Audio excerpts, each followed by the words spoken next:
שלום לכולם, אני מדבר באנגלית, תזמנת האורח שלנו.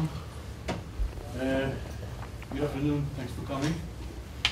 I've known all of Steve Crocker forever, I guess. We first met face-to-face in 2002 in the first face-to-face meeting of the Security and Stability Committee of ICANN. First thing you told me then is, this is the first soft-spoken Israeli I've ever.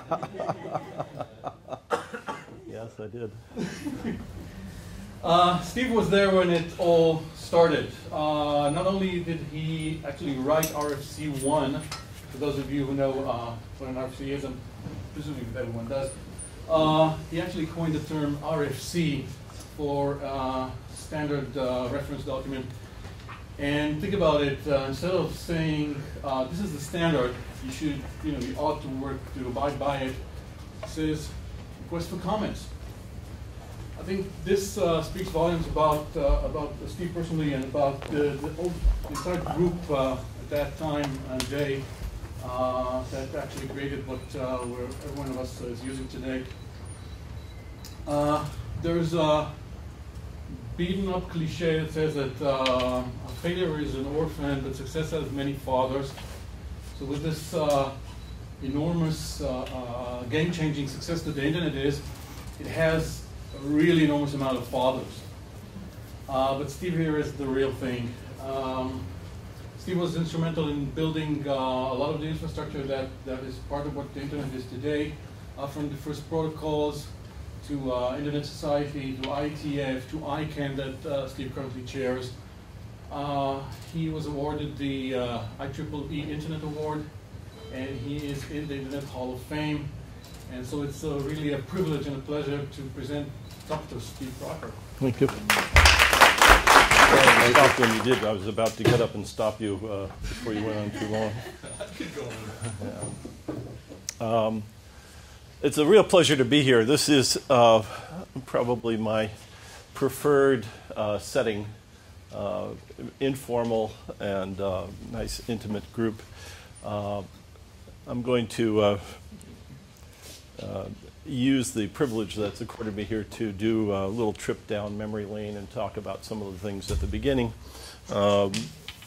The rather intriguing blurb which Doran wrote, which I thought was very nice, talks about the future. I don't know any more about the future than anybody else does, but I'll say a word or two about it. And this should be interactive. Ask questions, get up and leave, however you want to express yourself is fine.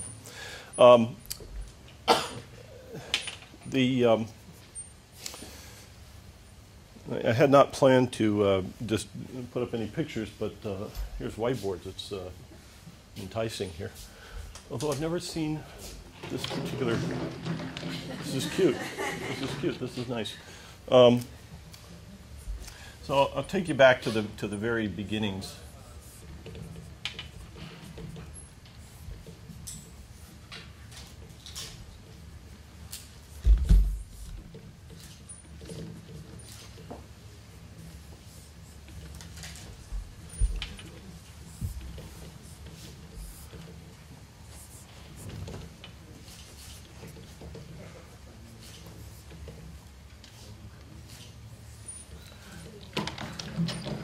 The original ARPANET was built in the late 1960s, early 1970s. Thank you very much. And was built in the United States, in the western part of the U.S. These three sites are all in the state of California. This is the University of Utah, which is a few hundred miles east of SRI. And eventually was grown to cover much of the U.S. And it was built as a project run by the U.S. Defense Department and a particular portion within the Defense Department called, at that time, the Advanced Research Projects Agency, or ARPA. A small bureaucratic change a couple years later caused the name of the agency to change to the Defense Advanced Research Projects Agency. And so now it's known as DARPA. It's still, the agency's still there, but the name of that network remains ARPANET. I was a graduate student at UCLA, along with a bunch of other folks, Vince Cerf, John Postel. We were all part of the same little group at UCLA at the time. And for reasons which I'll describe, we wound up being in the position of sort of being first on the playing field, and were able to make the original mistakes. And then some of us survived long enough to come back and make bigger mistakes or to fix them, depending upon your point of view. One of the things that one learns as you give multiple presentations is that the square boxes are for the important things and the circles are for secondary sorts of things. And this picture is usually drawn slightly differently. It's usually drawn with the circles connected to each other like this, where these are the routers, which in those days were called interface message processors, or IMPs, and then these were the hosts. So in the case of UCLA, we had a Sigma 7 computer from Xerox Data Systems, a 36075 up there, a PDP-10 at Utah, and an SDS 940 at SRI. And I realized as I drew the diagram up here that I used the boxes for the routers. And I was thinking, you know, it wasn't intentional, but there may be a deeper truth there, that those were really the important ones and the hosts were just mere appendages. Excuse me, I'm got some persistent bad TV commercial of a post-nasal drip here. So I want to take you back to the era in which we did this work and the environment. And I was thinking that maybe the right title for what I'm talking about is Controlled Chaos. And somehow that seems fitting to talk about controlled chaos in Israel. And perhaps even better to be talking about controlled chaos in the mathematics department at Tel Aviv University.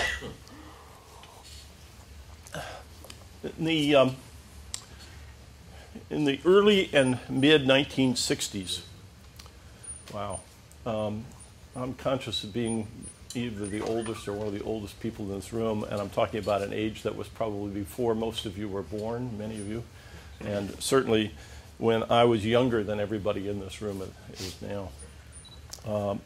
But way back in the 1960s, computing was coming of age. Computers were flowering, and every university had computers. But they were big, bulky things. They would take up a room like this. It was several years before we heard the news that somebody had stolen a PDP-8 computer, and a cheer went up around the community that computers had gotten small enough to steal. I kid you not, serious, quite serious.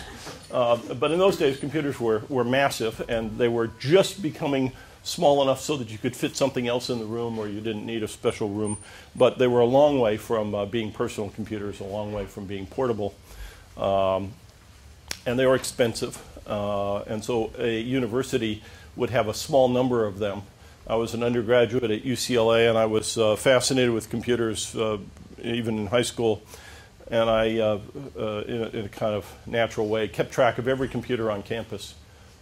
Imagine trying to do that. You can't even count the number of computers in your pockets these days. And I remember being annoyed when I discovered that there had been a computer sitting in a department that I had not known about for quite some time, and it had been lurking there. And I thought, well, what's wrong that I hadn't kept up? The idea of connecting computers together had been lurking around. There had been various attempts to connect computers. Most of them had either been very specialized systems for particular purposes, airlines or military systems or whatever, but very narrow and very specific, or the efforts had failed. And in that era, there were quite a number of projects which nobody would ever hear about, of trying to connect 2 or 3 computers either within a campus or something like that. I wound up visiting a number of places and being shown a networking project that was in process, and it had been in process for several years. Yes? What was the purpose or the reason for connecting the computers? Was it for sharing files? Yeah, very good question, and I'll speak to that very specifically in just a minute. Well, I'll speak to it twice. At the simplest answers, you want to move data back and forth. The question is, why do you want to do that? There are times when you simply want to move the data, and so you have a choice of writing out a magnetic tape and putting it in the mail, and it would be a lot faster if you could move it. And then there were more complicated kinds of things where you would want part of the work to be done on one computer, part of the work to be done on another computer. You might have specialized facilities, or you might have people who wanted to collaborate, who wanted to share back and forth. And I'll come back and say just a bit more about all that. But for multiple reasons, there have been pressures to connect computers together. And the agency in the Defense Department, ARPA, had an interesting history. When the Russians put the Sputnik up in 57, late 57, I think, it sent a shockwave inside the U.S. government. The U.S. had been pushing its own space program quite vigorously. Actually, it's not quite accurate. It had been pushing multiple space programs. The Army and the Navy each had their own space programs, so they were competitive with each other. And they were pursuing somewhat different approaches, but they had the common characteristic that neither of them had succeeded. And when Sputnik went up, there was quite a lot of embarrassment and concern. Some of that was legitimate defense-oriented concerns about what the impact, what the meaning of being able to put up something in space meant. But it also had a bureaucratic impact of, it was clear that we were disorganized. And one of the quite immediate effects was the creation of a new research agency within the Defense Department, but not within the Army, Navy, or Air Force, or Marines for that matter. So it was separated out, it was plugged in at an extremely high level, reporting directly to the Secretary of Defense, and given an extremely broad mandate, almost Star Trek-like, go forth and do. Figure out what the problem is and make sure we don't get surprised. And quite a few of the usual bureaucratic controls that exist in the U.S. government were specifically removed. And for those of you who are more in the bureaucratic field than in the technical field, you will understand when I say the agency was not given any contracting officers, which you have to have if you're going to write a contract with somebody to do it. Instead, they were given the authority to use any contracting officer across the entire government and to have priority in the queue for getting that work done. Extraordinarily powerful, very, very not widely known or understood, but once you're in that environment, you immediately see the power of that. It's like having a turn radius that's inside of everybody else. You can just get things done. And it was also given a mandate to define its own work and choose the problem, and didn't have to go out and do extensive studies or justify it. It could say, you know, we've determined this is the right thing. That kind of system is subject to certain kinds of abuse, and those things did happen, but many, many good things happened along the way. So the first thing that the agency did was gather up the pieces of the space program from the military, reorganize them. NASA came out of that, and the military space program also emerged out of that. A few years into the creation of the agency, one portion of it, it was divided into offices. A new office was created that was focused on what was called information processing techniques, computer science, basically things. And that office began to support first-class research at universities and some other research institutions around the country.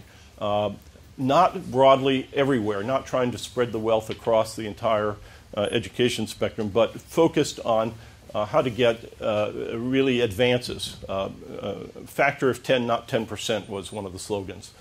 So at MIT, at Harvard, at Carnegie Mellon University, at University of California, Berkeley, for example, first-class research organizations were put together.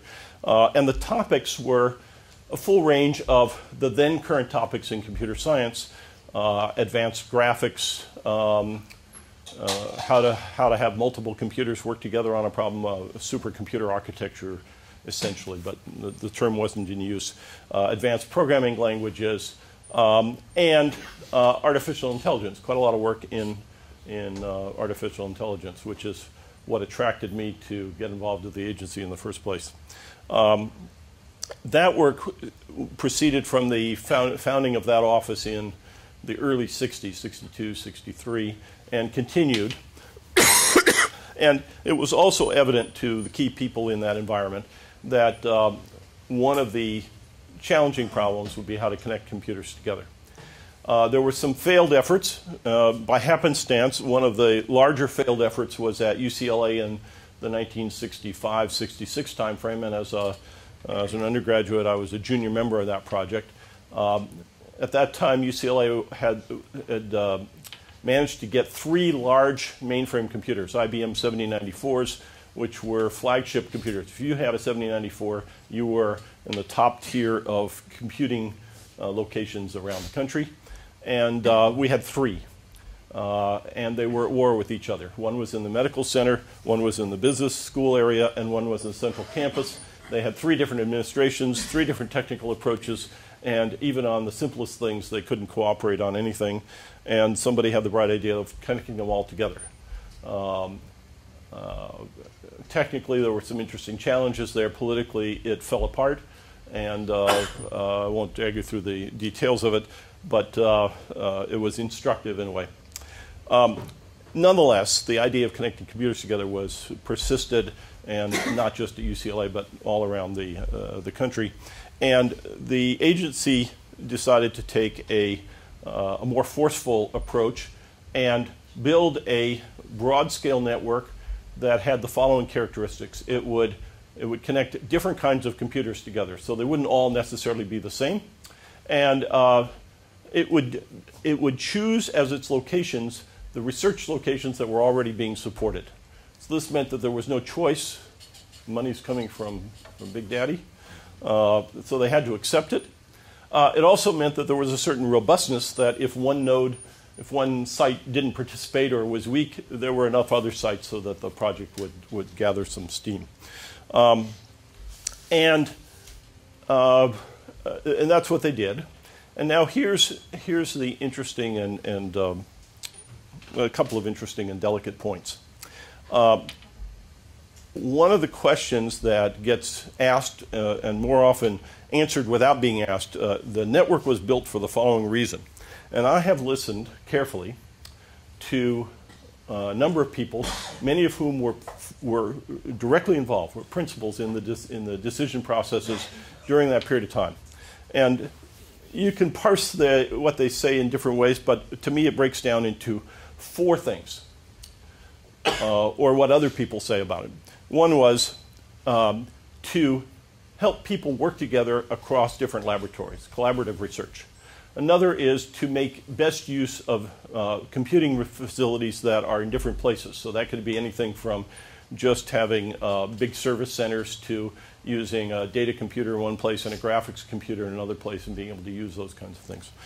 A third is that the method of connecting these made use of what was not well understood and not much used previously, packet switching, which is a very efficient use of the bandwidth, particularly when you have very bursty communications, which is common for computers. And so another view is that the ARPANET was built as a demonstration of the efficacy and utility and efficiency of using packet switching. And another explanation is, well, the Defense Department built it that way so that it would be resilient in the event of a nuclear holocaust. And over time, that last one has emerged as the popular explanation. It's just wrong. It's a complete myth. Yes, it was built by the Defense Department, but I can tell you in quite a lot of detail that if that was the purpose, we would have done a bunch of things very differently. And there were some incidents along the way where the network broke for silly reasons.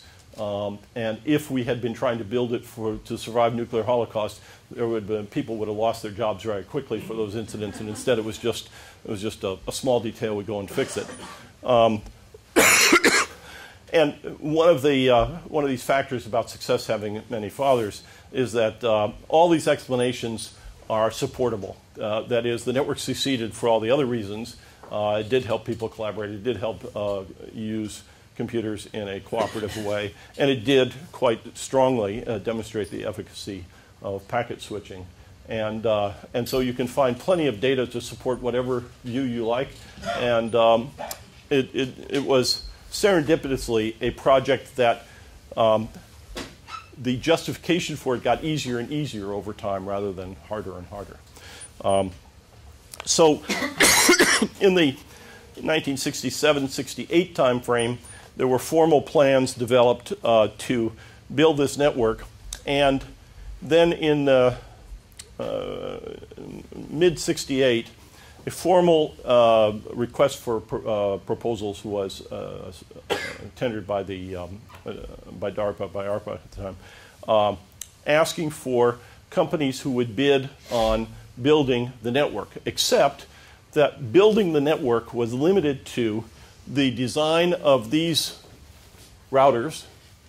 Now, there had never been such a box built before, so this was a serious invention. But it was fundamentally a mini computer with the right software in it and the right interfaces to do all that, and the algorithms and control mechanisms and everything to make that happen. So not a small matter. Ellen? I'm just curious, did you, apart from all the technical challenges, did you have serious psychological challenges to overcome of people who were reluctant to do this kind of wide sharing, or was it a time in which the idea of sharing was a fantastic thing? Yeah, good question. I'll come to it just a second. I'm glad you asked that. It has an answer, and it has an amusing answer rather than a deep answer. So there was a formal contract to build these boxes, and these wires here were 50 kilobit circuits leased from the phone company, AT&T. And I say 50, I don't mean 56, which is what you would expect, because we didn't have digital circuits common in those days. Those 50 kilobit circuits were actually 12 voice grade lines bonded together with a modem that was about the size of this. That was a very complex box, Western Electric 303 series modem. And so what I've shown here as a box was really a small refrigerator-sized machine that was the IMP, and another box almost as big next to it that had 2 or 3 or sometimes 4 of these fancy modems that would take 50 kilobits and slice it up across 12 lines and put it together on the other end and all of that. Today that's pretty slow, but that was hot stuff at the time. I mean, a dial-up line was 300 baud or 110 if you had a teletype. And that was the extent of the contract. What wasn't included, nowhere, was what the hell to do with this thing. What were these guys going to say to each other? There was no definition of protocols. There was no roster of the applications that had to work. There was no commitments or schedule for who was going to work on it or do it. It was a very sharp distinction between a well-organized, funded, carefully managed team of people who built the interior of this, and field of dreams, open, undefined, that came about as an overlay on the existing structures that were around here. So you remember I said each of these were research organizations. That meant that they had a principal investigator, a professor usually who was the head of the project, and an objective. And that objective had nothing to do with networking. It had, as I said, they were doing research in artificial intelligence or new programming languages or in fancy architectures or graphics or whatever. And so the heads of the projects had their objectives, they had their team of people, and this thing was kind of an intrusion that they couldn't say no to. They were sometimes warm and sometimes not so warm to, and so it got delegated down to graduate students. And I was one of those graduate students, but we met counterparts all over the place. When I said they were sometimes warm and sometimes not warm, to your question, Ellen, and you're particularly interested in where the resistance was. One form of resistance was that some of the laboratories were relatively well endowed. They had good facilities, and they didn't want these people from elsewhere intruding and using their computing power. They didn't need them. Why should they give away their stuff? And it just worked out that there was more of that on the East Coast and less of it in the West Coast, which is why the first 4 sites were on the western part of the U.S. And then once that seed was planted, that resistance melted. Oh, how can we get on? We need to get on right away. But there was a very definite undercurrent of resistance. There was a different level of resistance that was related to the fact that this was a Defense Department project. This was the era of the Vietnam War. There was quite a bit of anti-government. It's the same as always, isn't it? I mean, it just hasn't changed much. So that was more outside. You remember, every one of these sites was already morally compromised by taking Department of Defense money in the first place. So there wasn't exactly that much within that community, but outside there were concerns about that. If I may ask, it seems from what you're saying that each one of the people who actually worked on that has like different agendas to what you want to do with the network, and he actually took it just because he got a lot of money to research during that. But what do you think that was behind ARPA's mind when they offered all that money? So a couple of years after this, I went to work at DARPA, and again, I was a junior member of the organization. My boss was Larry Roberts, who ran the office that was driving all of this. His boss was a guy named Steve Lukasik, who ran the agency. Inside the Defense Department, he was the equivalent of roughly an Assistant Secretary of Defense. His boss was the Secretary of Defense. In practice, he reported to a different person, but he was quite senior. And he was a very accomplished physicist and MIT trained and a very smart guy. And we get together. He holds a lunch for the few people from that era that he still wants to talk to, and with great surprise, he includes me. And he talks about loose coupling, generally about ARPA projects, about you start something up and you try not to nail everything down so that you can have people with different motives all working on some set of problems. And money is a very broad, blunt tool, and you can cause some big things to happen, but you can't cause precise things all the time. That takes more. So indeed, it is an environment in which, for both necessary reasons of not being able to over control and very positive reasons of letting a lot of creativity come forth that you might not have been able to figure out in advance. It was exactly that kind of environment.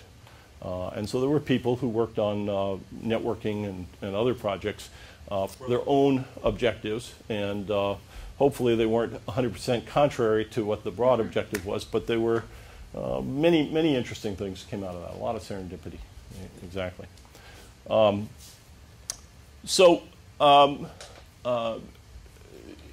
Here we had, as I say, this kind of field of dreams environment, and we knew that this network project was coming, we being graduate students at UCLA, for example. And then eventually, somebody called a meeting with representatives from these first 4 sites. It was at Santa Barbara, which was about 100 miles away from Los Angeles. So we drove up and went to this meeting and met what turned out to be our counterparts from these other laboratories. The guy who was chairing the meeting had a few ideas that didn't resonate too much with the rest of us, but several of us could tell that we were asking and thinking about the same things. And it was sort of a cocktail party phenomena of you start to resonate. And so we decided we'd keep talking with each other, and that it would be fun, that in addition to useful, that we'd enjoy it. And the first thing that we decided was that we'd go visit each other's laboratories to get a better feel for so forth. And the irony of scheduling a whole series of trips in the face of a project that was one of its motivations was to make it possible to collaborate together without having to travel. That irony was instantly palpable, even in the room right at that moment. that's what we did. Now, the amount of travel involved is nothing by today's standards. It's meant driving a few hundred miles or flying a few hundred miles, and was incidental compared to today's travel budgets. Nonetheless, it stressed the travel budget that Kleinrock had. He was the principal investigator for the project at UCLA and had to go get more money. And so already you can see the bureaucratic stresses interplay with the technical things. So we got together and we started to talk, and it was intermittent every couple of months at one of the other places, and it was free form. There was no plan, there was no set of requirements that were laid on us. You must get it to do this, you must get it to do that. We understood that there were some easy things that you'd obviously want to do. You'd want to be able to move a file from one place to another. You'd want to be able to log in. These were generally time-sharing systems, and you'd want to be able to simulate a dial-up line over this. But we also thought, well, those are both obvious but pretty minimal. Clearly, there might be many more complicated kinds of things to do. And one of the things that was very clear was we had no idea what those were all going to be. We could see a little bit into the future.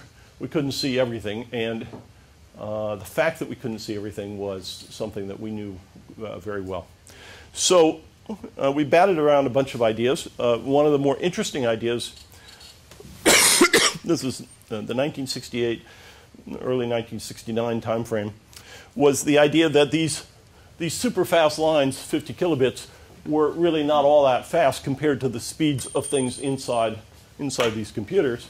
So the interactions, if you're going to have interactive interactions across this distance, might be somewhat stilted as you're sending individual characters back and forth. Many of these time-sharing systems had you type a single character and it wouldn't echo in the device itself. It was full duplex, and you would go in and what would come back might be that character in the usual case, or it might be something else, or it might be a string of characters completing the word you had just typed and things like that. So that seemed inefficient, and we thought, well, as a broad plan, suppose when you start up an interaction, the first thing that happens is a small piece of software gets sent from the server side to the client side, not words we were using in those days, but that was the idea, and that it would start to condition what happened in the client side, and you could do some of the computation here, but as designed by the server side.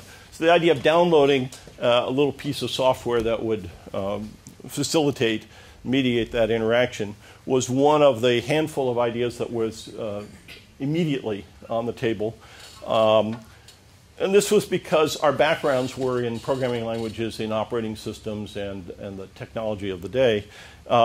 It took 25 years before Java, ActiveX, and that sort of thing became viable and actually worked. But it was, as I say, one of the things that was floating around. In the Question. Yeah. You were talking about phone lines. Did you consider using wireless? Did you think about broadcasting something as a radio station would, or a TV station?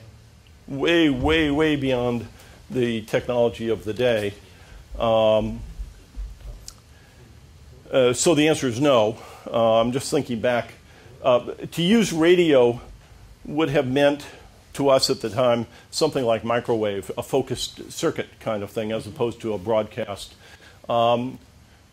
Using broadcast media like Ethernet came along a bit later. And fun. I'll come back to that in a minute. Yep. Was there any collaboration? Why wasn't there any collaboration with Bellbox? I mean, you could have gotten T1 trunks at the time. The late 1960s, yeah. Collaboration with Bell Labs, T1 lines and so forth. Well, so two parts to that. The T1 lines, they weren't quite as easily available as you're suggesting. We understood about T1. They were kind of on the cutting edge, but they weren't available everywhere. And there were, and I'm not a telephone person, so I don't remember all of this, but there were L1 lines and there were other things. The formal process for getting those lines was through the front door of AT&T, not the back door. And so you had to go buy a service. We had to buy leased lines that were of a certain specification. They were expensive. They were enormously expensive, and they had a long lead time. The formal requirement was 9 months. So you had to decide where you wanted, and then you had to wait 9 months. And then AT&T would, if the line was entirely within one of the operating companies, so it was within a state, then they just delegate it down to that. And if it crossed state lines, then they had to delegate it to the various operating companies, and they had to put the pieces together. A nightmare. Now, the other thing about Bell Labs was that Bell Labs was part of the phone company. And this was a project that was 100% antithetical to the structure of the phone system. The phone system is built with very smart, complicated switches on the inside. You want to add a new service to the phone system. You had to do a long planning. You had to do a long coordination with everybody. You had to put it into the standards process, and then you had to go implement it, and then you had to go make it work, and you had to have a revenue plan. And God help anybody who wanted to connect something to the phone system that was not designed and approved by the phone company. There were major court decisions just to allow Carter phone and other things to be connected. Here, 100% inside out, as little as possible in the interior of the system, and all of the smarts, except for the moving the bits around, on the outside. So it was politically, legally, philosophically, and technically butting heads with the phone company. And the term nethead versus bellhead became very common. It's still in use today. Even though the phone companies now run over IP, and it's all kind of inside out.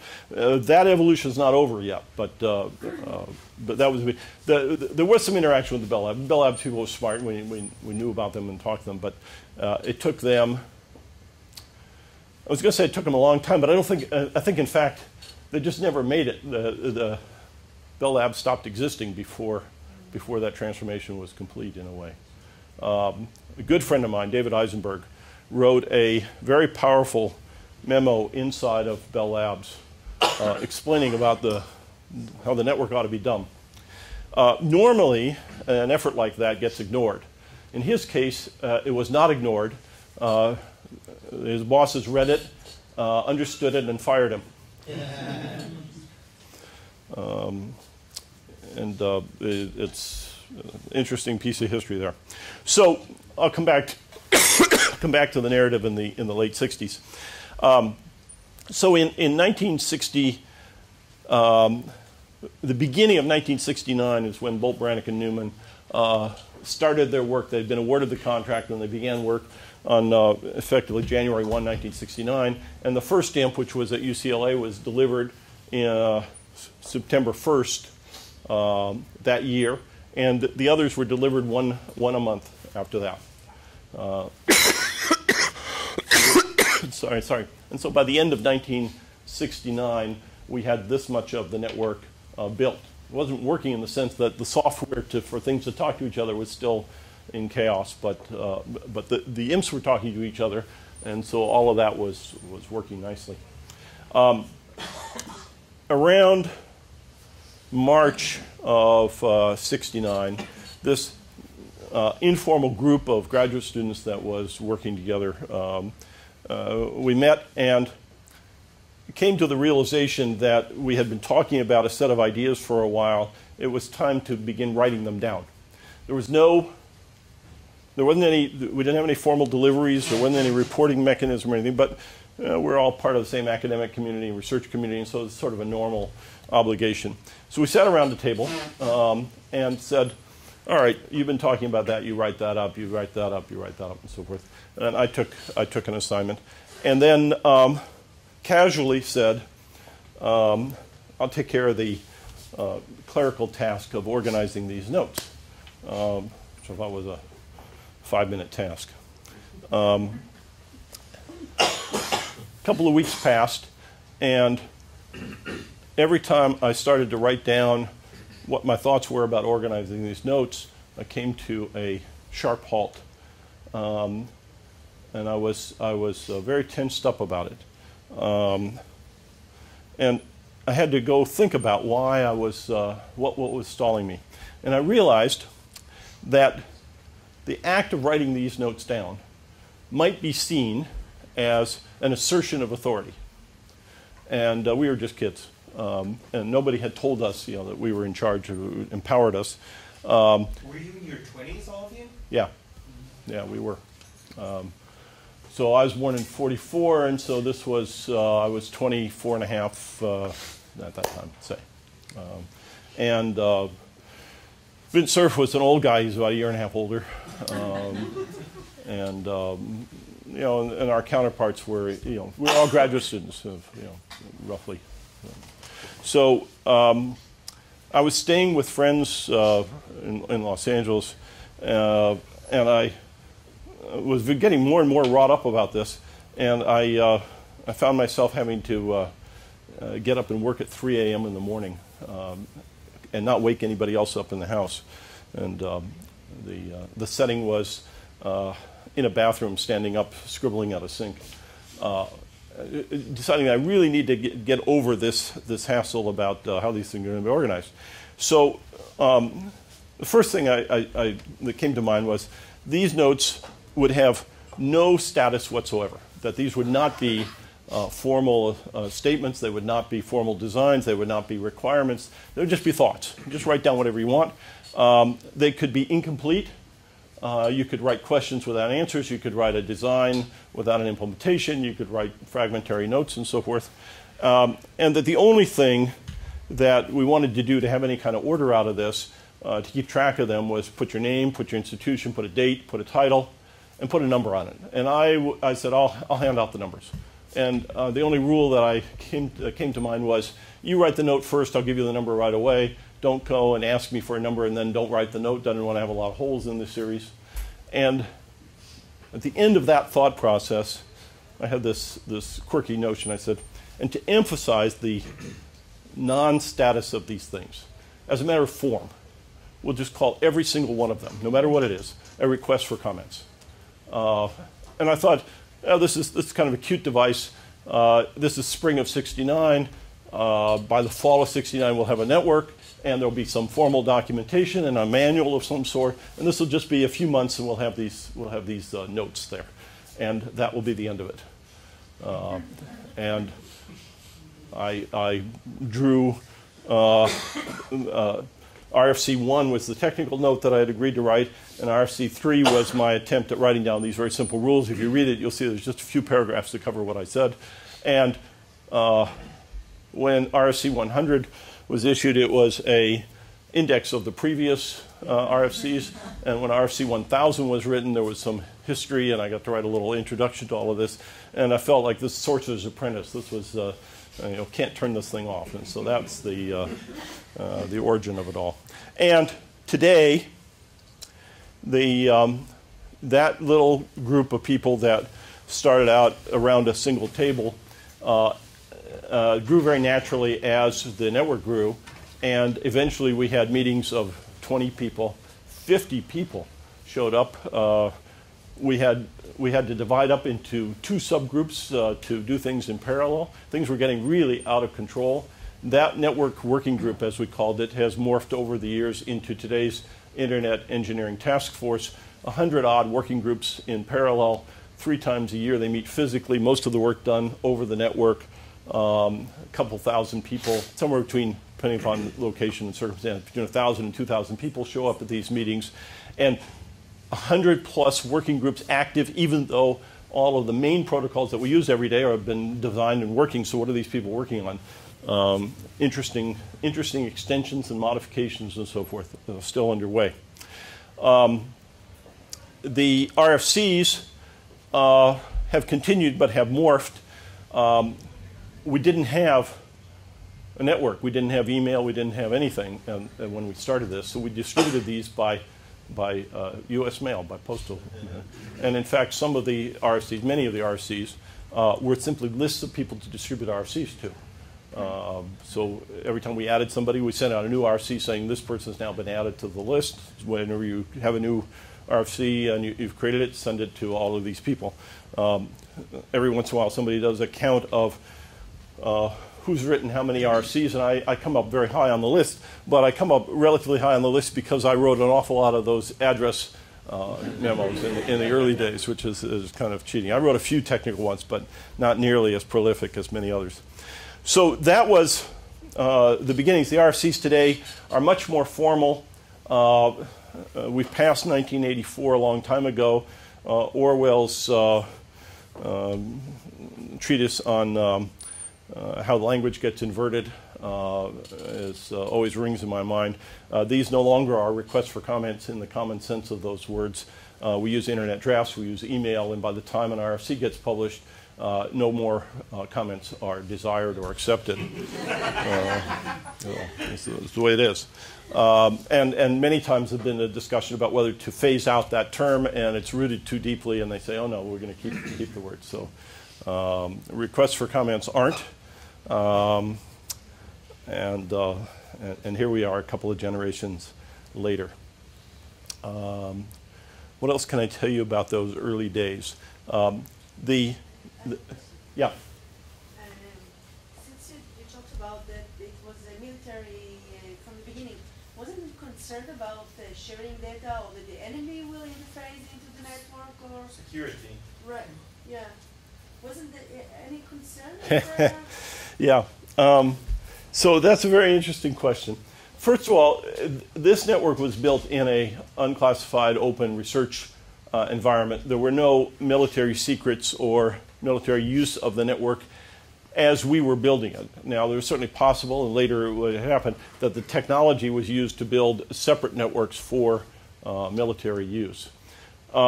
Security in a different form was of concern. We had already, back in those days, people who would take great delight in breaking into systems. We had hackers.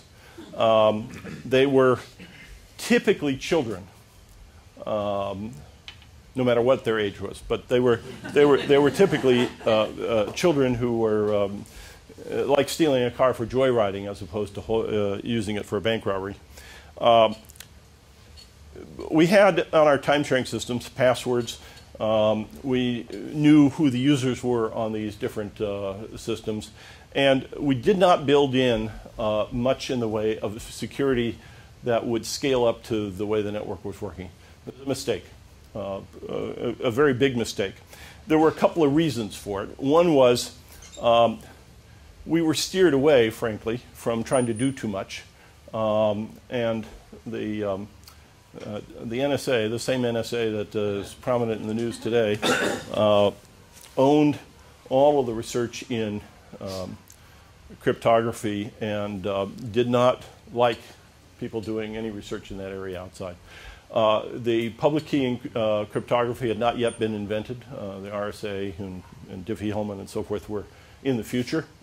We now know that GCHQ had developed that technology, but it had not seen the light of day or become visible.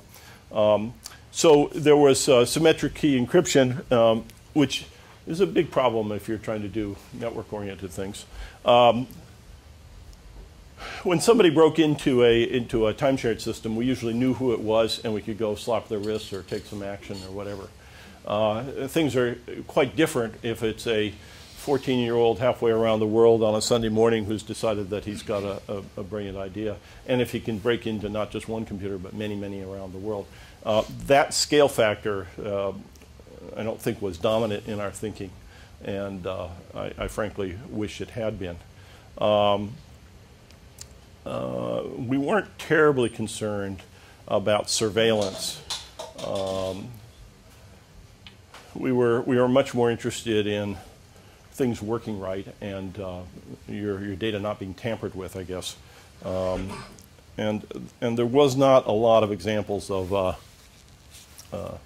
people doing what happens today where personal information was stolen. We didn't have a lot of personal information actually on the network. It had research, somebody's doctoral thesis or research programs.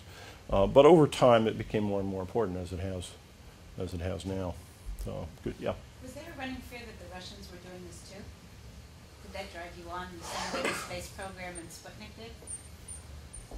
The Russians were pretty far back from a computing point of view. I wasn't aware of much happening in Russia.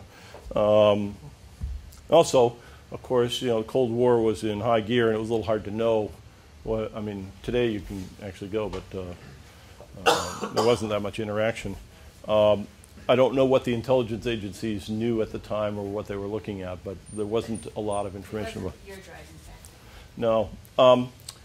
However, in a different sense, the minute the ARPANET project came along, it triggered nationalistic reactions in France, UK, Canada, other places. We too have to have a network. One of my favorite was a Canadian effort which started and then subsided, but it was an effort to connect Canadian universities in a very similar fashion. But they were very sensitive about the way they wanted it structured. They did not want their data to come into the U.S., transit the U.S., and come back up into Canada. I don't think for surveillance reasons, but for national pride or whatever. And so they actually had a slogan in this early effort. They wanted their data to travel east-west instead of north-south. So if you look at a map of where Vancouver is and Toronto and Montreal and so forth, they wanted an east-west network, not one that came into the. Were you asked to share your technology, your protocols, your findings?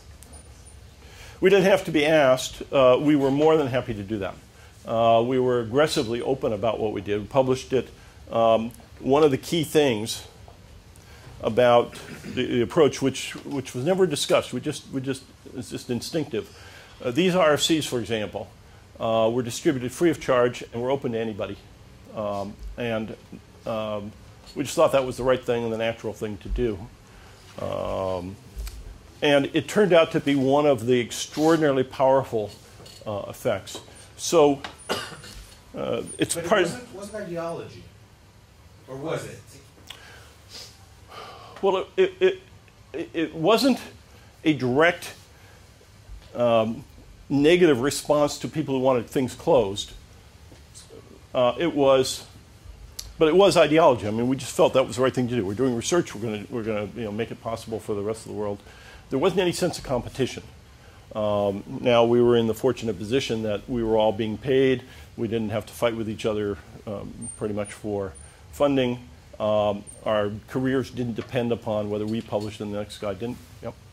So today, one of the big obstacles that I see is the whole intellectual property landscape. Yep. I mean, in the Yep. ITF, it's just a minefield, and I've been explaining to Ryan before about the difficulties of getting things done.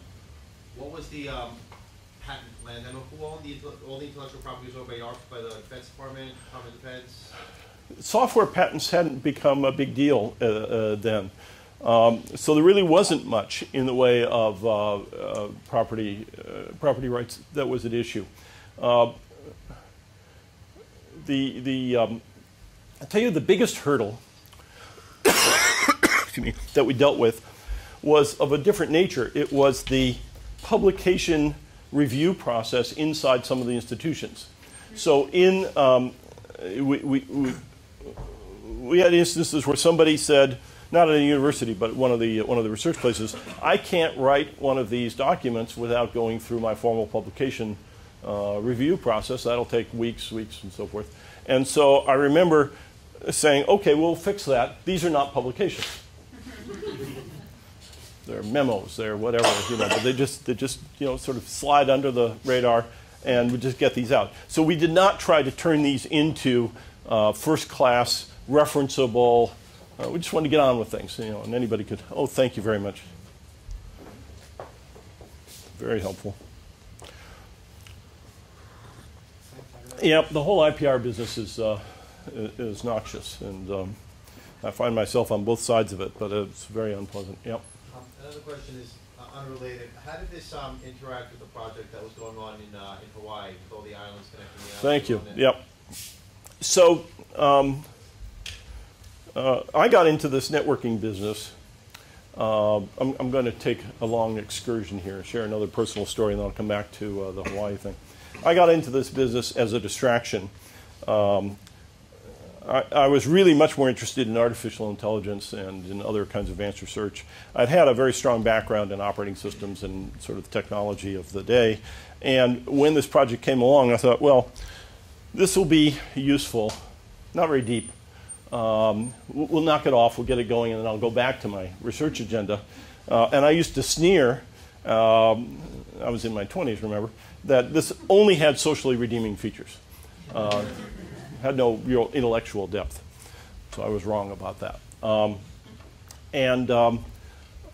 So I was not trying to learn everything that was going on across the whole network field.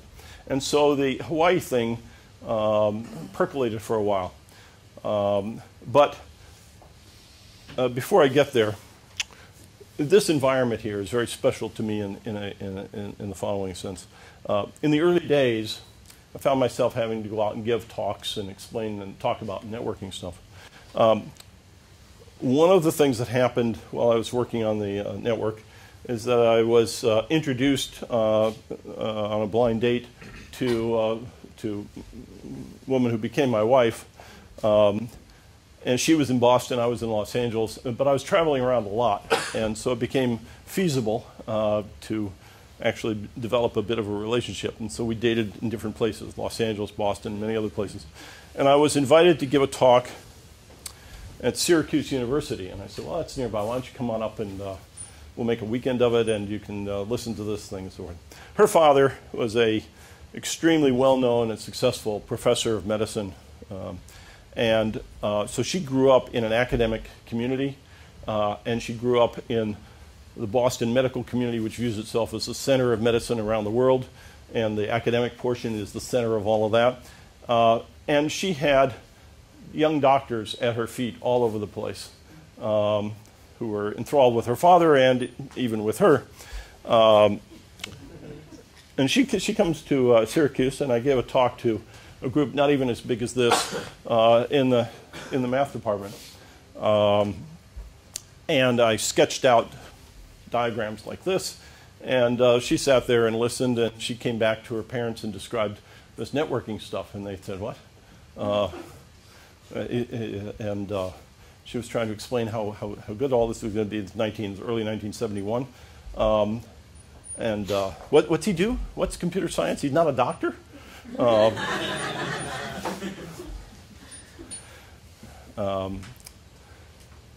Eventually we got married, and over time the relationship with my in-laws has evolved. Now you're a doctor. And well, that's a whole other matter, but they knew what doctors were. I was not one of those kind of doctors. There came a tense moment when my wife took ill, and we moved abruptly overnight back into her parents' house with two young kids. And I'm a laboratory director managing a research in Los Angeles, and all of a sudden I'm transplanted across country, and it's all fairly tense. And my wife's in the hospital, and we're taking care of these two kids. And my in-laws are managing the process. They've stepped in full force to getting the best medical care possible. And I'm in the way, kind of. I'm just the son-in-law, you know. But I'm 40 years old, and I've got responsibilities, and I'm reasonably well connected. So I get a favor, and somebody loans me a terminal, and I bring the terminal into this to the family homestead there in the house, and my mother-in-law intercepts me and says, "There is no room for that in this house."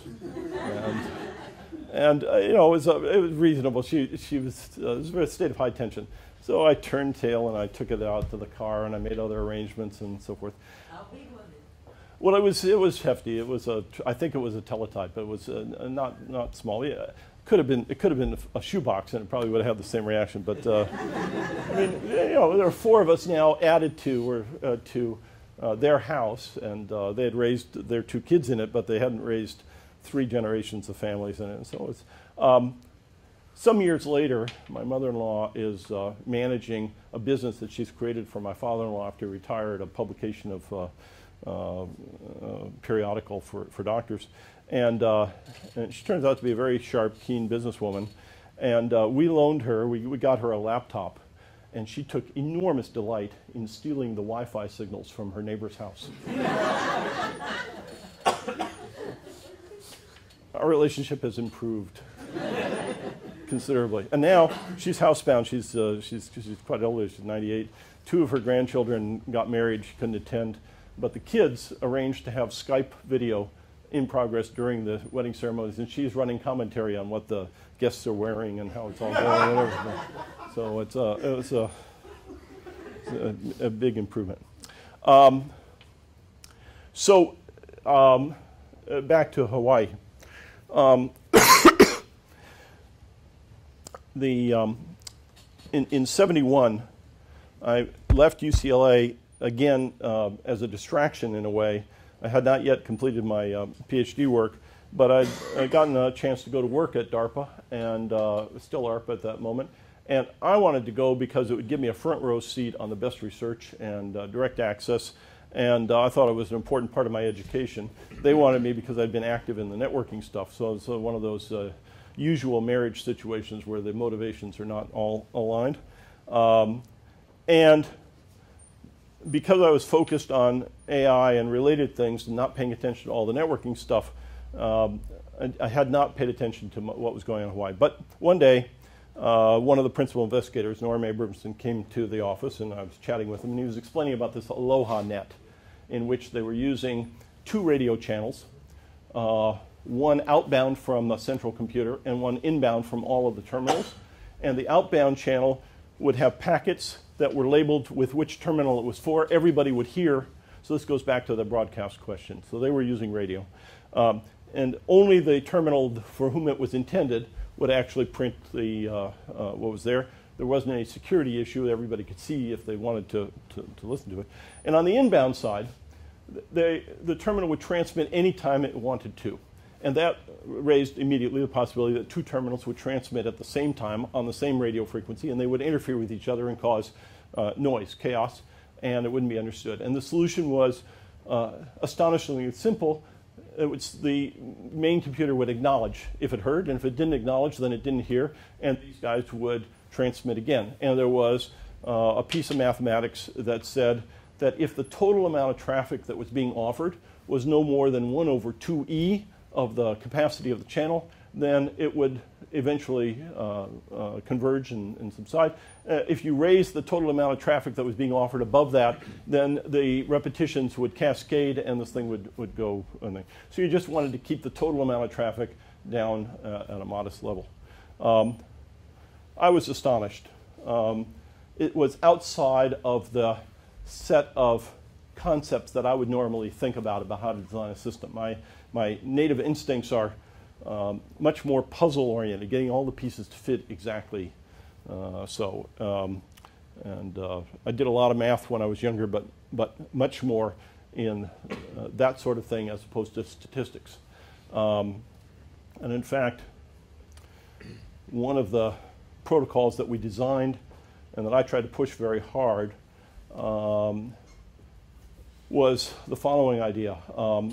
So we were building this thing, and we were trying to think about building blocks for the future. And I said, well, I could see where we might want to have a computer that would get a connection from someplace, and it would want to deal it off. It would want to pass that off to someplace else. How can we do that in a nice, clean, mathematically sort of clean fashion? I said, well, one of the things you could do is you could say, if I'm running a server here, and it gets a connection from here, if I can make a connection over here, and go into a mode in which I simply take everything that comes in here, send it there, everything that comes in here, and send it there, then I've got these things connected except for efficiency.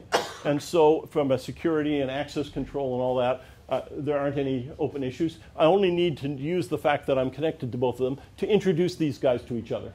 And so I will build into the protocol a mechanism in which this program can say, you and you are connected. You'll send to this one the name of that, it'll send to that one the name of this and the other details of the connection, and then they should talk to each other and just introduce them. And that raises the possibility, well, what happens if this guy actually is sitting in the middle of a connection from here to here, and it simultaneously decides it wants to do the same thing, and extend all of that. As I say, as a young mathematician, I would think through that sort of thing. And And I worked out a somewhat complicated path in which tokens would get passed back and forth, and they would find their endpoints, and in the extreme case that it was a circle, the tokens would come back in the wrong direction, and everybody would detect the fact that it would circle and say, well, then there's nothing happened, just throw the whole thing away. And the community, the other people in around the network all pushed back very hard. They didn't like this idea at all, too complicated, and so for them, and I have to say, having had opportunity to think about it, it wouldn't work very well either for other reasons. The key programmer, lead programmer at BBN, who was building the imps that were talking to each other, took me aside one day and he said, look, if you see that there's this collision of simultaneous or concurrent attempts, why don't you just throw it away and start over? And I was shocked. Shocked for two reasons. One is I could see that that was a good idea, that it would work, that statistically it would die down. And the other was I was shocked because it was outside of the scope of ideas that I knew how to generate, that it was just not part of my toolkit. And it caused me to go into a hard spin in my mind. I sat there thinking very hard, why is he able to generate that idea? And why isn't that part of my toolkit? And I asked him a single question, and he gave me the answer that I expected. I said, what did you major in? Art. Physics. Physics, Heisenberg. Yeah. And where I was a math major, and I knew some physics, but I was never a physicist. And so that sort of educated me about it. So this business of having collisions that happen and then sorting those out, again, was sort of outside of the scope of things but that I would think about, but I thought it was brilliant. And I think I remember commenting back to Norm Abramson. I said, so the medium is the multiplexer, sort of a takeoff on McLuhan. The paper describing all that was published in a proceedings which we had on the shelf in the office. I took them home. This is Washington. I had a good friend, I had a set of people that I made strong friendships with around the network. And even more than that, we had taken some of the people who had been very active in the early connection days and used them as each one teach one to help other people get on the network. And I had dubbed them network facilitators. So one of these guys came and spent the night at my house in Washington. And I said, I had a sofa bed in the living room, and I said, on the coffee table, I had this proceeding. I said, this is interesting, read this. So he read it that night. He thought that the mathematics was flawed, had some very negative reactions about all that. Went back to his laboratory, did some work, and Bob Metcalfe created the Ethernet, and changed the world. It was really, really quite striking. In the process, he went out to Hawaii. He spent some time and studied what they were doing there and did a lot of first-class work. But it was one of these things where you would not be able to plan the sequence of activities. It just all sort of ricochets around. Very rich environment. When was the industry introduced to all this? When did they start? So the question is, when was the industry introduced? This is the interesting question because you can choose different points in time and get the same answer. You have an exponential rise in the development of the network, and one of the features for people who understand about exponential curves is that the past looks the same no matter where you start. It's all nothing and then it's big, and you can choose that point here or a factor of 10 later or a factor of 100 later or wherever. So one of the important answers is that because of the way the network was built, you had to be part of the academic community or government supported or whatever. You couldn't buy your way onto the network. The idea of having commercial access to this technology became very important and more pressure, but it wasn't opened up formally until the early 1990s in the US, where there were ISPs that could sell service that was interconnected with the other services. But internal networks of companies did exist. Yes. Each company had their own network. Yes, there were competing network technologies. There were interactions within. Sun Microsystems designed their machines with Ethernet connections from the get-go. In the latter, sort of late 82, 3, 4 range, somewhere in there. TCP/IP, so the original suite of protocols was not the one that survived. We designed an attempt at a host-to-host protocol, and that was run for several years in the interconnection of networks, which was a very, very important step. That was the thing that transformed from an ARPANET or some other single network to the ability to interact across networks.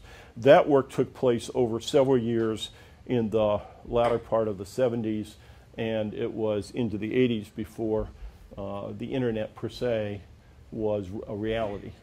And it was at that point that commercial pressure started to develop, but was not, there were a lot of bureaucratic hurdles, and so it just didn't happen until there was an opening that said ISPs could be connected to each other. And came in. Not so much. Not so much. Not before Cisco. Yeah, Cisco was the first one. BBN missed the opportunity to commercialize what they were doing. They just insisted on living on government money and didn't invest. And they sold a few private networks using that technology, but they didn't. So there was a long gestation period. Yeah. You said you were in your 20s and you were in university.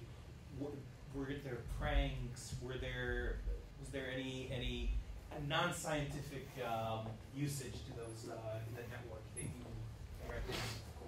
recommend? More than I can remember.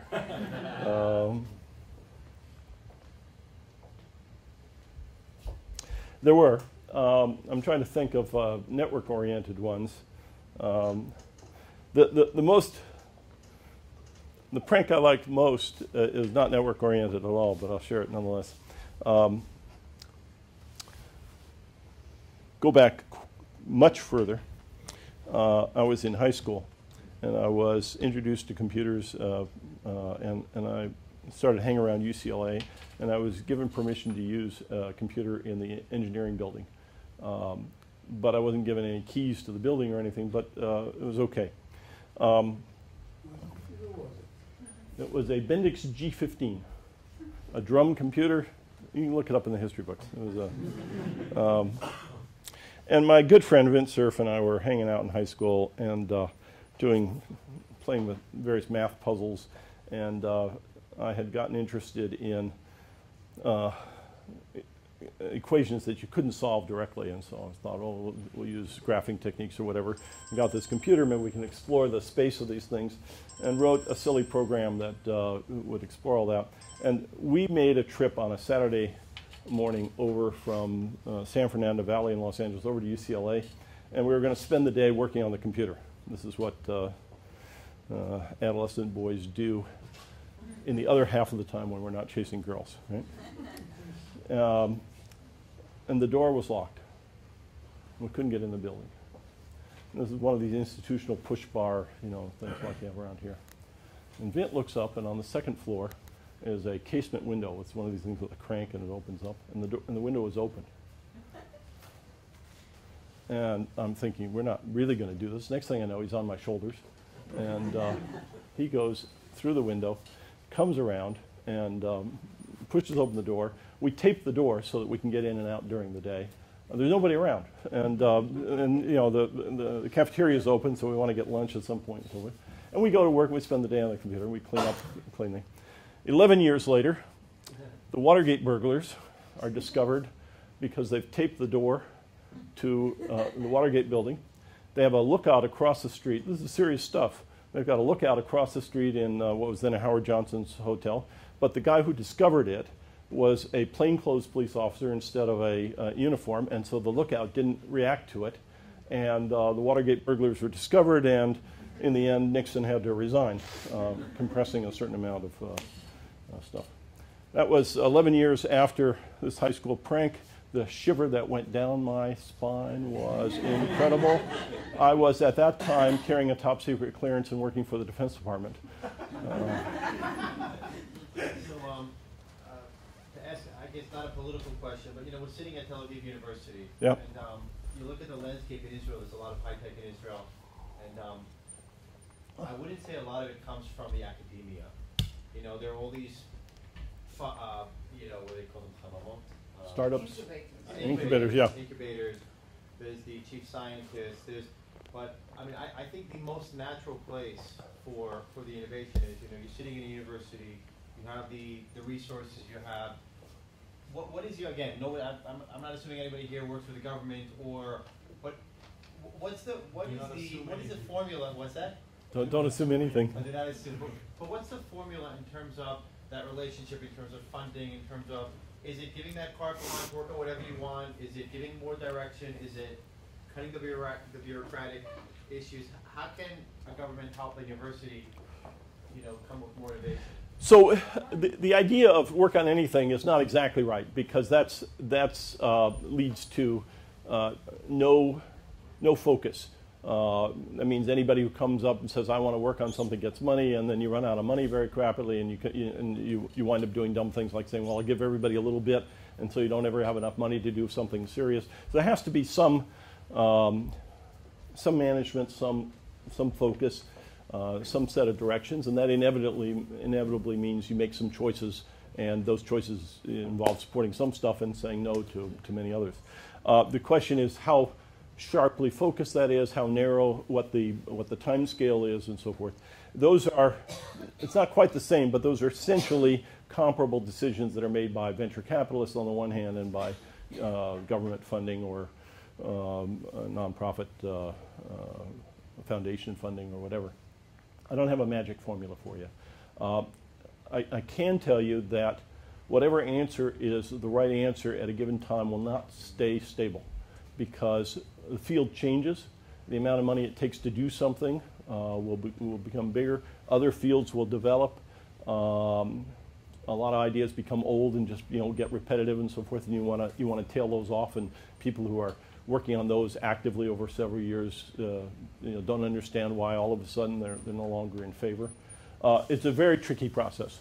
There is a report from the National Academy of Sciences in the U.S. a number of years ago that traced the funding for a number of computer technologies, and they traced it and showed that there was an initial period of government funding, and then it kind of disappeared. And what actually happened is industry would take things up, and all of a sudden it would emerge as a billion-dollar industry, multiple of them.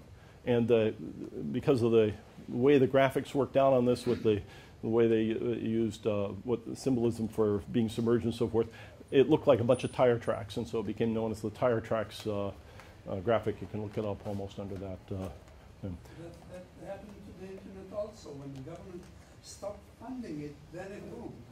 Yep.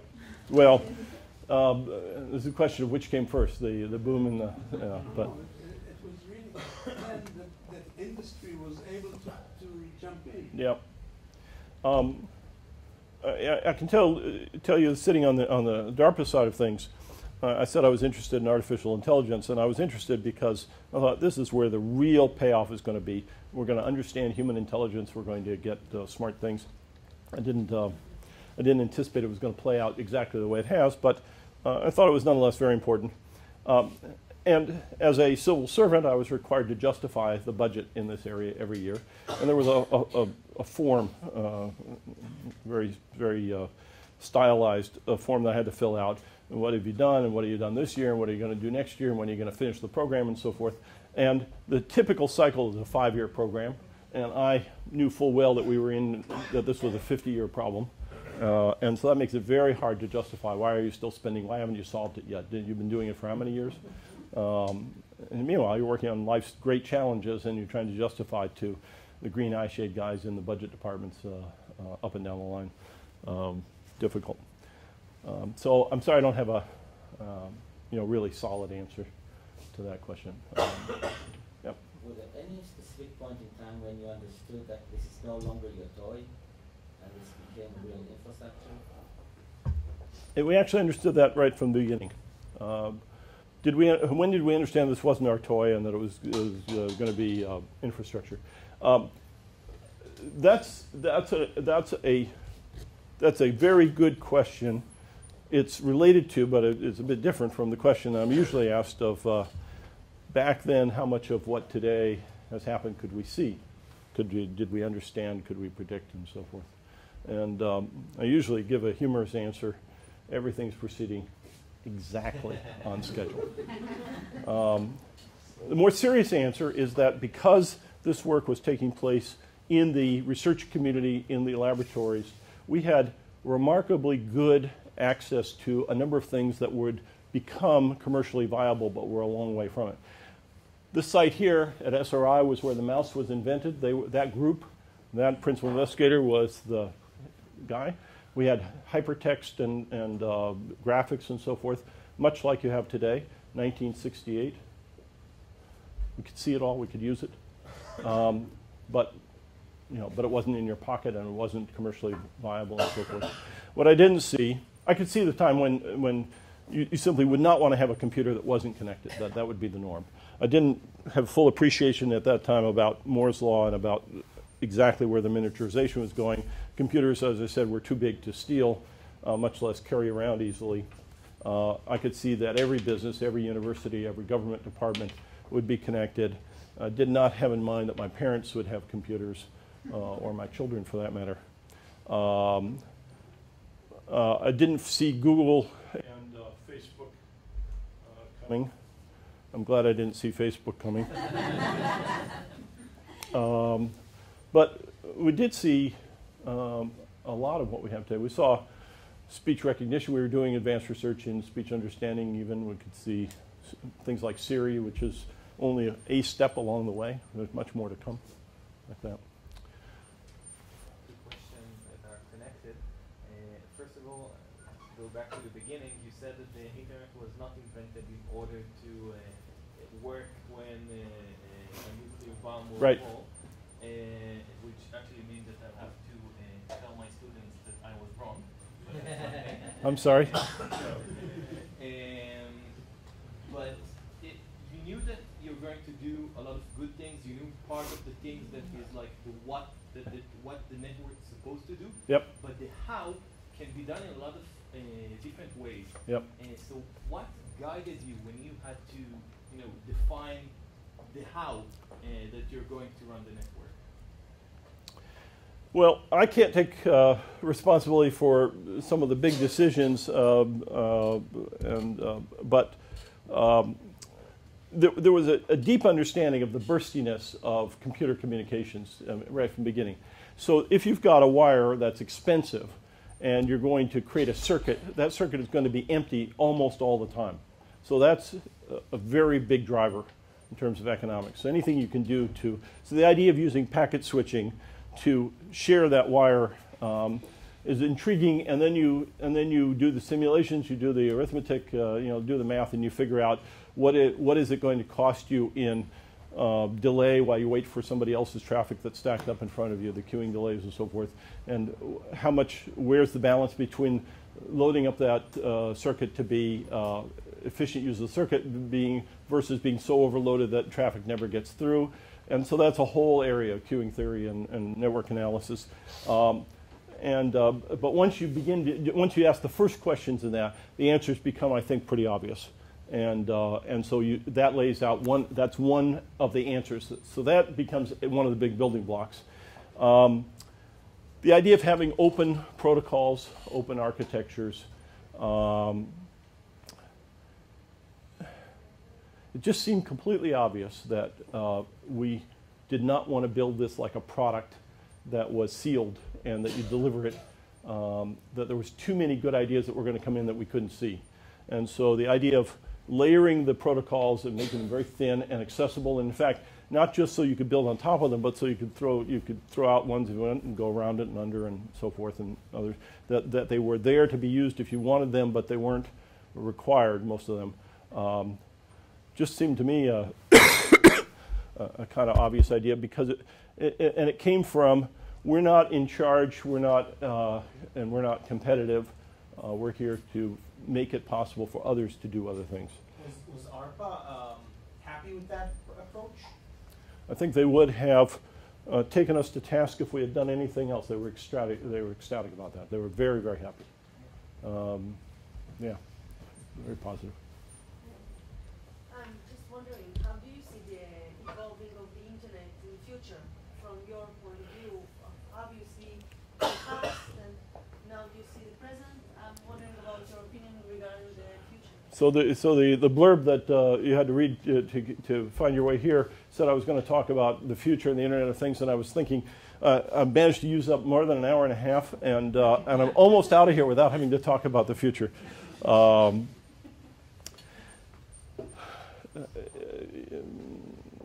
know, I don't view myself as being smarter or more knowledgeable than everybody else in this matter. And there's a slogan that the best way to predict the future is to invent it. And so you go make it happen. I'll tell you a couple of things that are on my mind.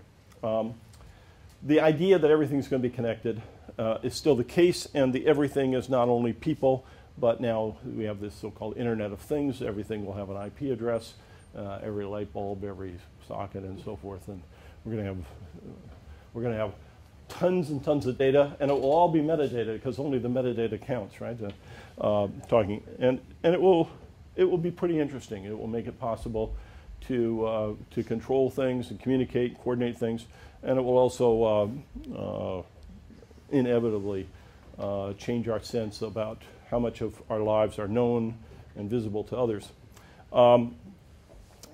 I have two ideas, two thoughts about what the future is going to look like that aren't unique, but they don't get a lot of attention. Today, we use phrases like, are you on the internet? Have you logged in? Are you connected? And so forth.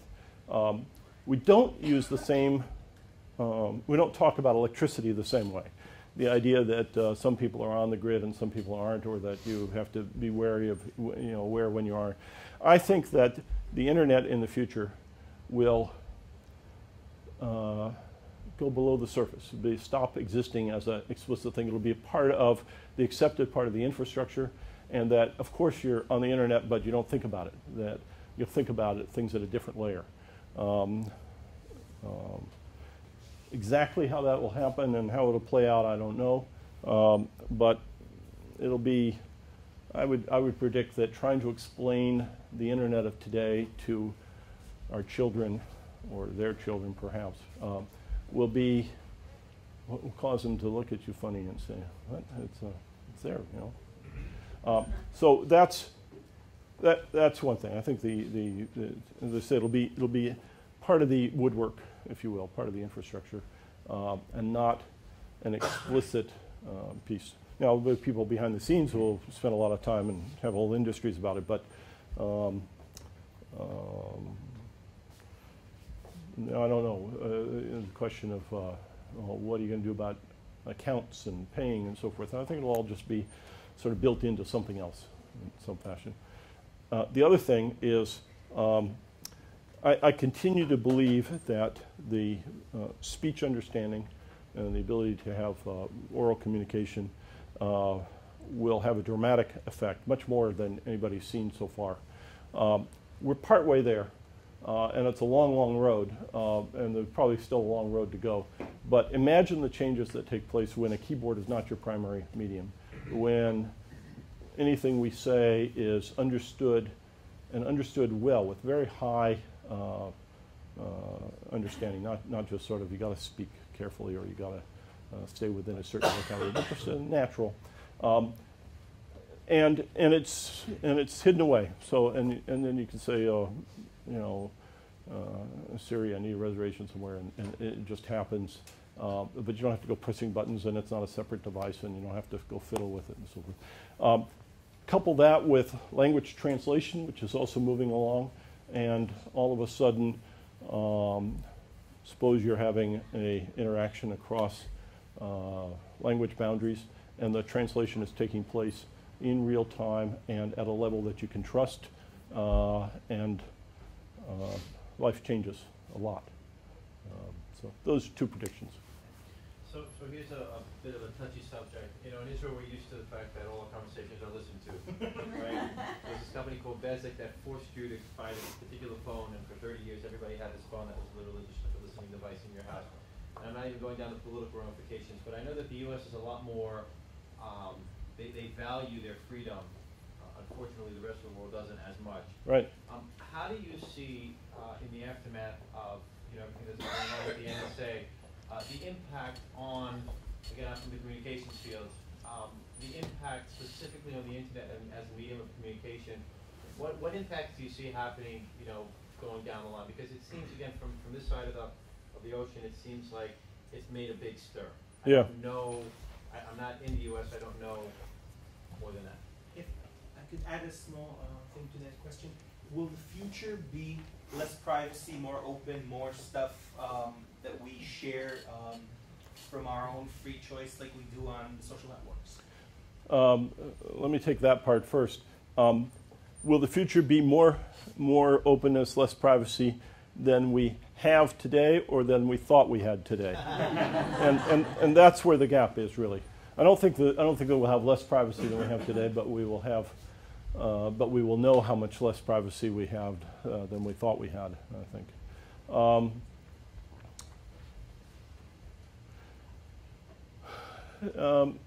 This whole business of surveillance and what the government knows and what industry knows, for that matter, is very, very tricky. I'm not going to say here's where it's going to wind up. I'm sure I'll be wrong, and I'm not sure I want to get into the middle of that. And we're being taped here, so be careful. It's clearly going to have a big play. In the U.S., I know quite strongly, you can see it, that it is changing the way the U.S. is viewed, and it has having a definite impact on the U.S. government's view of what it can do, and it's really set the government back on its heels. I don't think it's going to make a first-order change in the actual surveillance work. I think it will make some changes around the edges and in some of the public dialogue and so forth.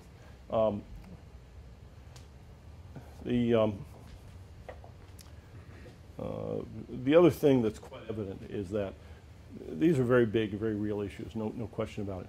They are also being used, as one would expect, as part of the much larger geopolitical conflicts. And so this becomes another club to beat the U.S. over the head with. If one is sitting in another environment, why not use it? It's a perfect tool. It's there. So some of this is of direct concern and legitimate, and some of this is opportunistic. I don't want to downplay the real issues, but it's helpful to be able to tease this apart and sort them into the different parts.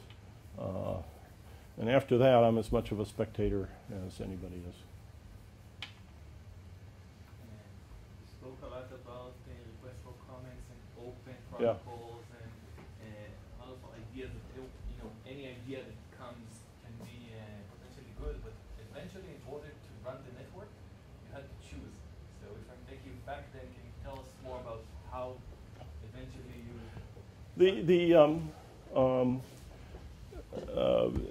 The first suite of protocols for the ARPANET used a host-to-host protocol that I was the principal designer for, and I pushed it very hard, and it got accepted, and eventually it was understood where the weaknesses were, and it got thrown out.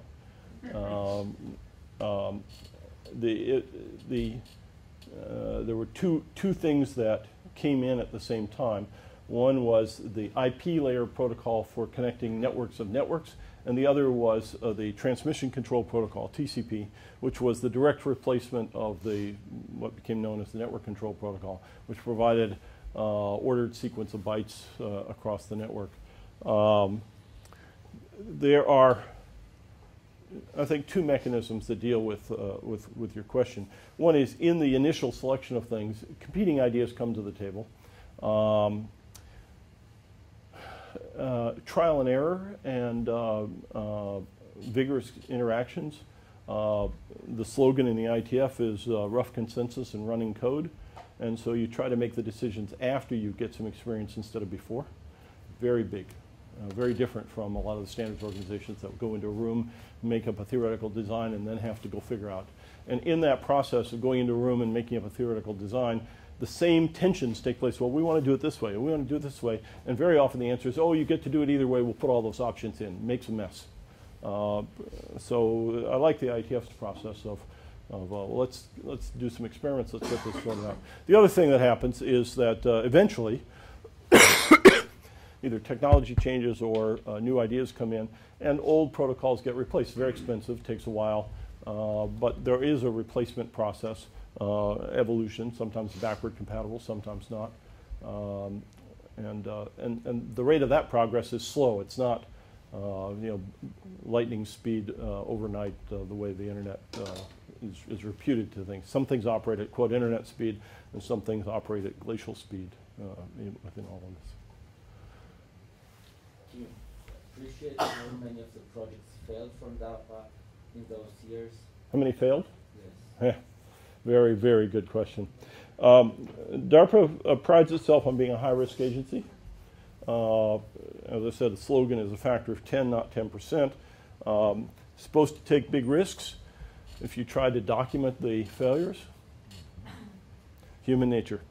I was a program manager for 3 years. I spent a bunch of money. I had a number of projects, and I closed out a small number of projects, which I viewed as failures for one reason or another.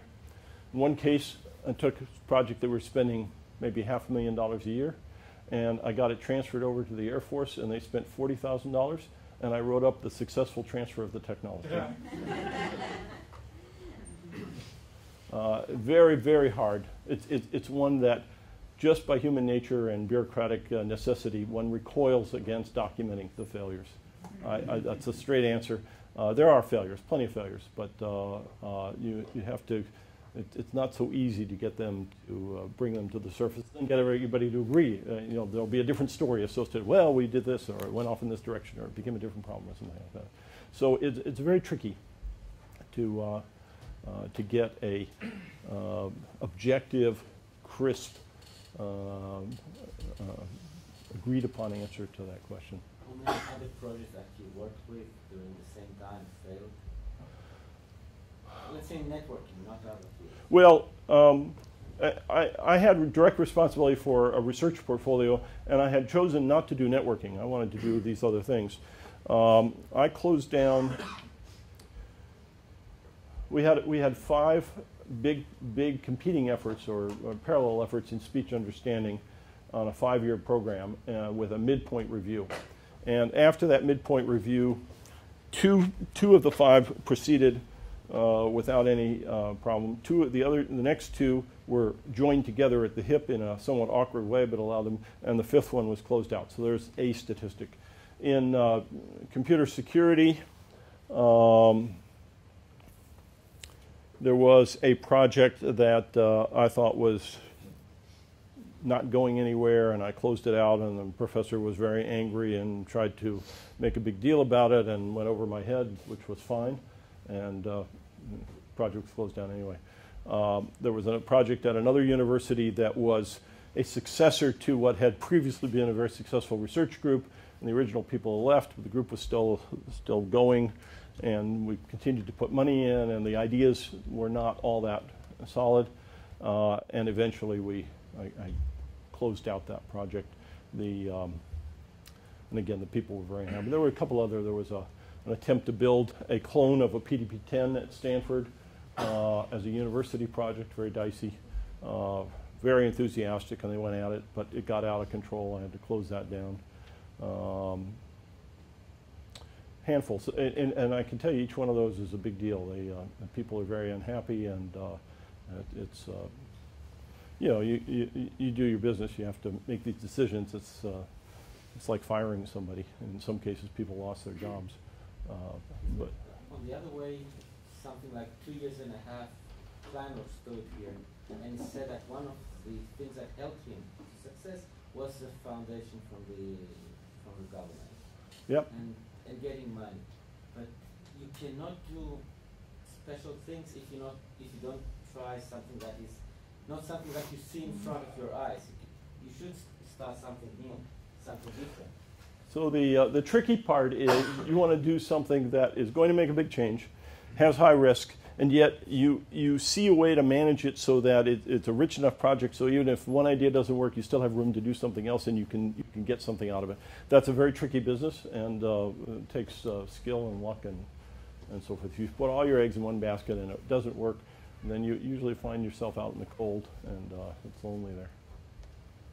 Yeah? It seems like you work in a very open environment. I wonder, did you had any supervision from outside, the restriction, or you just like, you had any deadlines?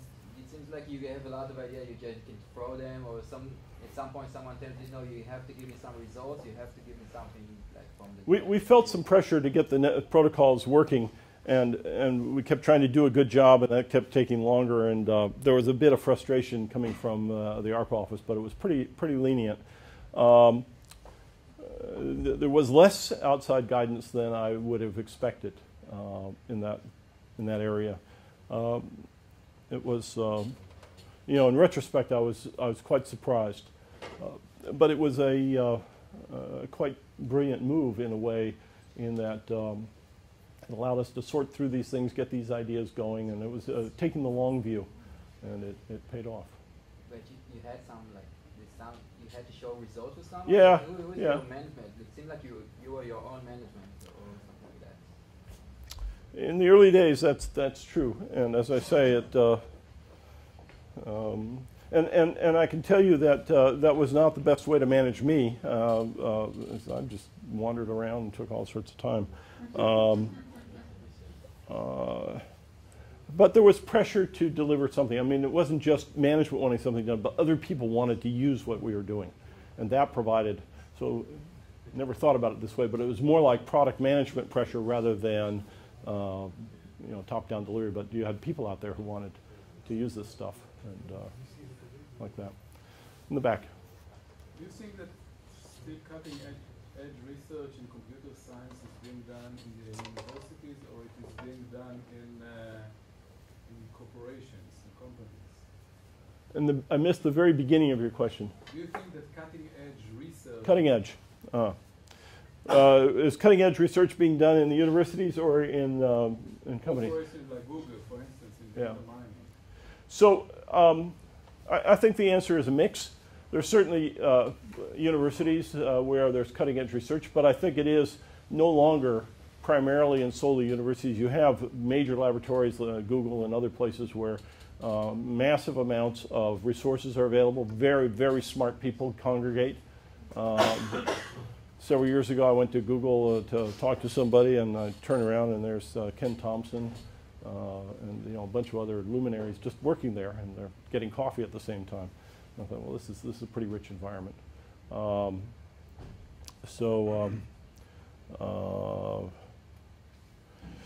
The world changes a lot. Bell Labs is gone. That's not the place to go. But there are a lot of places where smart people congregate. So I don't have no fixed answer. It's a complicated world. We've stayed much longer than somebody has to call it into this. And I said I'm not the right management guy, so somebody's going to have to say. Any last question? Yes, ma'am. Great. Yeah, hi. So first of all, it's very exciting to hear all this history, like feeling the environment and the atmosphere at that time. When we talked about, so thank you very much. Talking about the NSA issue, you gave some hints, but you actually didn't refer to the big issue that we are facing with all this PP 2014 and all this internet governance and the requirement of the governments like Russia and Asia to control the internet and use and to administer, etc. The PP 2014 is the Plenipot, which is an ITU major meeting. The ITU is, for the people who don't have to spend a lot of time worrying about this, the ITU is a UN agency. It is the very old, long-standing forum for coordinating originally telegraph and then telecommunications, telephony, and so forth. They do their work by creating treaties, actually, and so it develops not quite perfectly, but basically force of law, and is a forum for governments to make decisions. It is an outgrowth, an intimate part of the bellhead environment that I was describing before. And it is, the ITU actually does multiple things. They have a major portion in which they manage the radio spectrum, and I'm not actually talking about that portion at all. But the ITU-T lives in an environment which is dominated by governments as their primary source of interaction, and then industry participates, if they participate at all, through delegations up through the governments and so forth. That is quite different from the open environments that I've been describing. I will be in trouble for not having spent a lot of time talking about ICANN and what important stuff we do in our multi-stakeholderism model. I encourage you all to look at it and get involved. But there is a tussle underway about what are the mechanisms going to be for making the big decisions. What decisions have to be made is another question. Some of them issues are kind of vulgar in the sense of settlements are going away on long distance. Skype is upsetting phone companies. And so the cost of making a long distance call is now pennies instead of dollars per minute. And the revenues that go into the ministries of telecommunications in various countries is diminished, and this is a big power issue within the government. It is enormously powerful for the economy. So you get things that are very good for the economy and very bad for the government office that's involved, and so that leads to some tensions. Other issues have to do with political unrest. How do we control all that terrible content that is coming in? It's pornography for these guys. It's political speech for those guys. It's the French don't want Nazi memorabilia sold on eBay that's accessible to French citizens. So there's any number of flavors of these things. They're tied to big social problems, big social issues in a world that, to borrow the phrase, has become increasingly flat. And so the traditional national boundaries, sovereign states, is eroding, and that's a very, very difficult situation. We're in a post-Westphalian world, and our laws, our culture, our expectations are way, way far behind from dealing with all that. That's just going to be a messy problem. That's not a quick thing. It doesn't matter, in a sense, too much what happens at Plenipot this year. I mean, it'll matter a lot, but the major forces that are in play are going to stay in play, and it will be years and years and lots of turmoil, and the conflicts that have existed across countries and different cultures are going to continue to play themselves out for quite some time. Some of them will have economic consequences, and some of them will have philosophical, religious, social consequences. And it's hard to predict who the winners and losers are, although I think the U.S. is probably going to find fairly tough sledding going forward. We won the Cold War, and we're going to find ourselves wondering how come victory doesn't taste so good. Thank you. Fortunately, we have to wrap it up. Yeah. Thank you. Good. So if you enjoyed it answer your question, then you enjoyed it a lot. I hope you have. I'd like to thank Tel Aviv University and Mediadi here for providing the venue. To thank Internet Society for providing Yoni and the recording, and to thank Steve very much for this My pleasure. talk, and thank everyone for coming. And thank you. Thank you. האינטרנט מגיע לכולנו.